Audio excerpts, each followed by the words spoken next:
Halo Halo Sobat Sobat Bahari.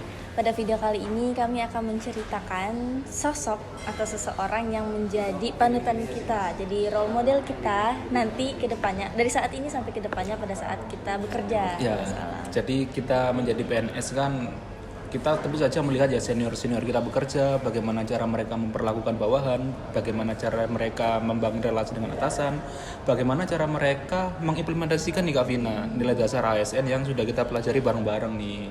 Dan tentu saja dari sikap-sikap mereka yang mereka tunjukkan bisa menjadikan panutan nih, bisa kita jadikan cara-cara kita untuk berprestasi di tempat kerja kita masing-masing Kak Vina. Iya, untuk sekarang dan untuk kedepannya ya Mas Betul. Alam. Oke, mungkin mulai dari saya dulu ya Mas. Boleh mungkin Kak Afina ada sosok yang ingin diceritakan ke teman-teman semuanya? Ya, jadi saya memiliki satu role model yang menjadi panutan saya. Mulai saat ini juga sudah menjadi panutan saya, yaitu seorang pimpinan dari salah satu eselon 2 di KKP. Jadi dulu saya sempat bekerja di Pusat Pelatihan Kelautan dan Perikanan sebelum saya menjadi CPNS, dan saya berada di bawah langsung dari sosok pimpinan ini, yaitu Ibu Lili Aprilia Pegiwati. Oh, Bukapus. Bukapus, iya bener Bukapus. Jadi mengapa sih Ibu Lili ini menjadi panutan buat saya? Yang pertama itu pasti karena sikapnya ya Mas.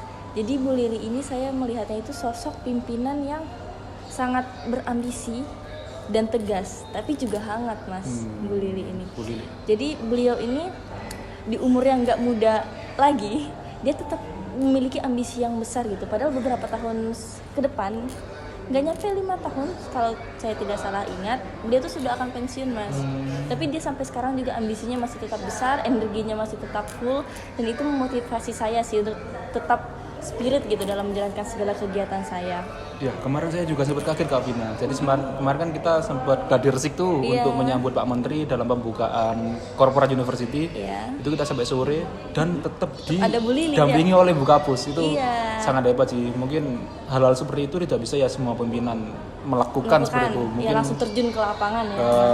tidak jarang pimpinan itu lebih ya udahlah menyerahkan ke bawahan-bawahannya, dia terima beres. Tapi kemarin saya juga sempat salut juga sih sama Bukapus sampai sore, benar-benar dengan sabar mendampingi kita, benar-benar dengan sabar apa ya, nge-provide kita mengarahkan kita sehingga acaranya kebesokannya tuh bisa berjalan dengan baik. Gitu. Dan beliau juga tidak lupa untuk menyebarkan energi positif ya Mas kepada kita. Sampai maghrib itu masih berenergi loh Ibu, dan kita sebagai peserta juga ya tertular lah sama energi positif dari Bu Lili. Begitu juga pada saat saya bekerja nih Mas. Dulu juga Bu Lili sama seperti itu. Beliau itu datang lebih pagi dari kita dan pulang lebih lama dari kita. Jadi biasa saya masih santai-santai berangkat kerja gitu, beliau tuh sudah di Monas lari pagi Mas. Jadi loyalnya ke pekerjaan dan ke diri dia sendiri juga sih Mas, itu kesehatan ke diri beliau sendiri juga.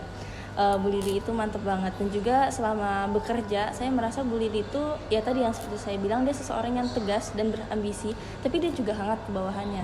Dimana beliau memang sering mengutarakan mimpi-mimpinya dan menuntut kita untuk memenuhinya, tetapi tidak ditinggal saja gitu, tidak dilepas saja. Jadi beliau tetap memonitoring pekerjaan kami, dan kalau kami itu stuck, beliau tuh tidak ragu-ragu untuk memberi masukan juga, memberi arahan juga. Jadi tidak dilepas begitu saja Mas. Pasti Kak Vina betah dulu waktu pasti satu tim dong, sama Bu Lili ya. Pasti dong, karena saya merasa menjadi pegawai yang diarahkan lah gitu Mas. Tidak hanya berjalan sendiri gitu kalau dengan Bu Lili. Sebenarnya saya harus stalking juga nih Bu Lili, harus kenal follow juga ya IG-nya. Ya nanti segera saya follow setelah ini Kak Vina. Iya, dan juga ya seperti tadi, lain hal juga Bu Lili ini untuk umurnya yang udah nggak muda lagi, dia udah bukan Gen Z, bukan juga milenial, ya udah cukup lah. Tapi dia tetap memiliki wawasan yang luas Mas. Dia tidak lelah untuk update informasi dari sosial media, sehingga apa yang dia sampaikan setiap hari itu juga update ke kita Mas. Nggak yang berita-berita lama ataupun cara-cara lama, dia tetap tetap catch up ya sama tren-tren yang sekarang ya. Terjadi. Iya, jadi kita juga sebagai bawahannya nggak ketinggalan zaman gitu. Bahkan juga seringkali hal-hal baru itu kita temukan dari dia gitu, dari beliau gitu Mas. Dan apalagi pokoknya sangat menginspirasi ya. Iya, sangat menginspirasi Sangat dan patut sangat buat pimpinan yang dijadikan panutan ya. panutan dari Bu Lili role itu model ya. saya. Jadi kedepannya juga ya saya jadi termotivasi untuk tetap berintegritas ya Mas untuk Seperti Bu pekerjaan Lili, saya, profesional juga, dan juga saya termotivasi untuk tetap menyebarkan energi positif ke teman-teman saya. Siapa tahu nanti saya juga jadi role model ya untuk Jadi teman-teman buka saya. pus. Oh, ya Allah, amin. Amin. Oke, mungkin segitu ya Mas kalau Bu Lili dari saya. Mungkin kalau Berarti dari Mas giliran Alam, saya nih, Kak Vina, iya, ya, untuk ada menceritakan. role model siapa sih yang menjadi panutan Mas Alam? Kalau mungkin role model saya baru beberapa bulan ya Kak Vina, mungkin Kak Vina lebih dulu istilahnya tahulah bagaimana kondisi di KKP, orang-orangnya siapa aja.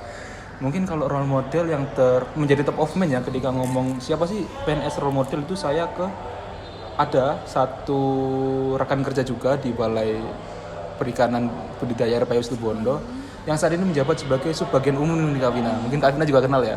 Namanya Pak Arif Bangun Asmara.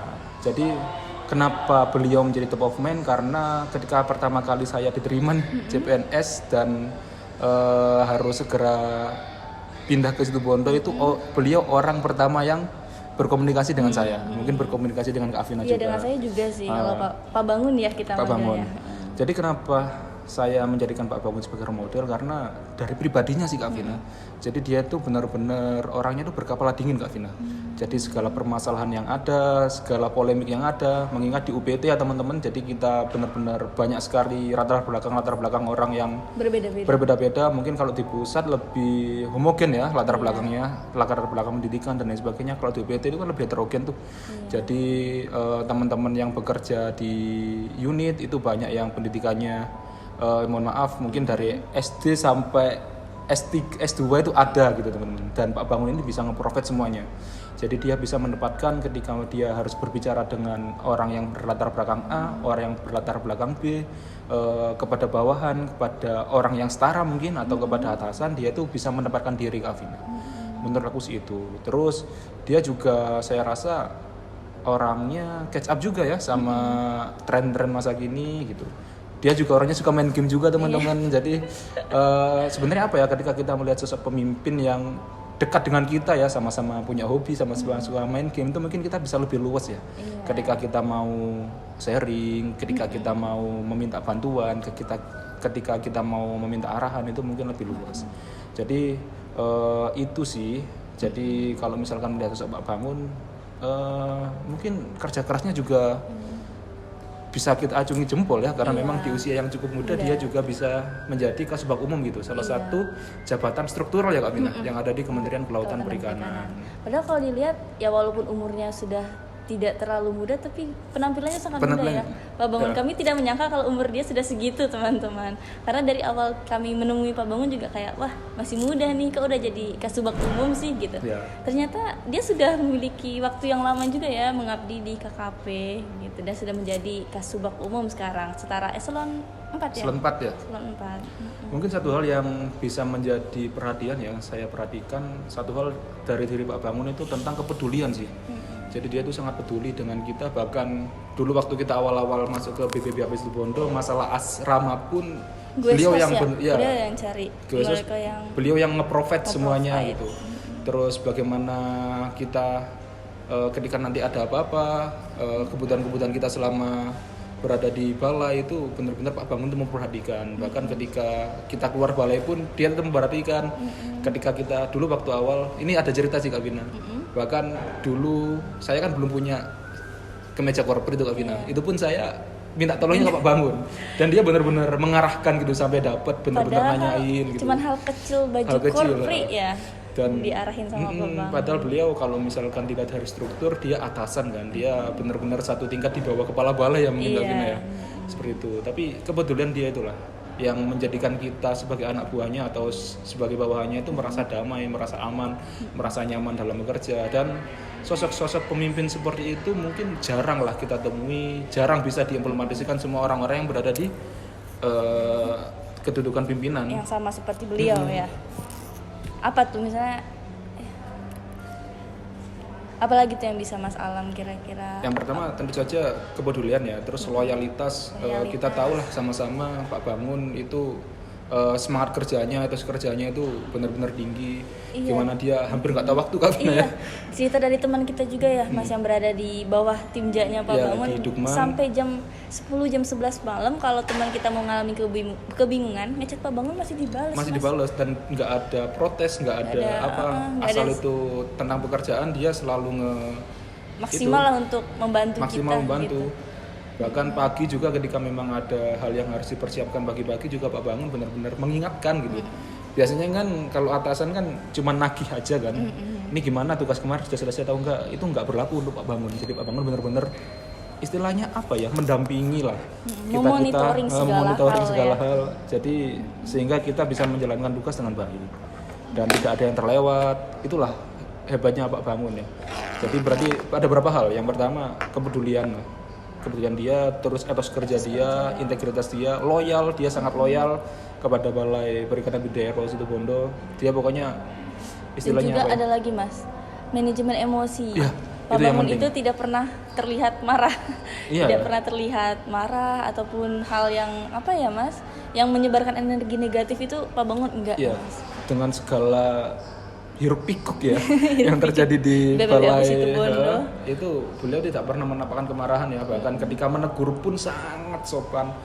Nggak pernah menegur di depan umum, pasti personal, dia langsung personal dan bahasanya pun sangat sopan. Padahal dia ada pilihan untuk menegur kita secara keras ya, secara mungkin dengan kalimat-kalimat yang tegas, yang berpotensi menyakiti hati, tapi Pak Bangun nggak pernah memilih jalan itu. Mungkin itu sih Kak Vina, sosok-sosok PNS yang bisa dijadikan role model. Dari Kak Vina tadi ada Bu Lili ya, sebagai Puslat dan Pak KP. Bangun sebagai Kasubag Umum BPBAP Situbondo. Dan mungkin teman-teman juga punya role model lain masing-masing ya, yang menjadi apa sih panutan untuk dijadikan menjalankan panutan, kerja. diikutin perjalanannya dalam berkarir di Kementerian Kelautan Perikanan, dan saya rasa semuanya baik. Iya. Ya, mungkin segitu ya, Mas, cerita. Ya, cukup ya cerita. Chit-chat kita tentang panutan kita masing-masing. Cukup sekian video dari kami. Sampai jumpa di video selanjutnya. Bye bye.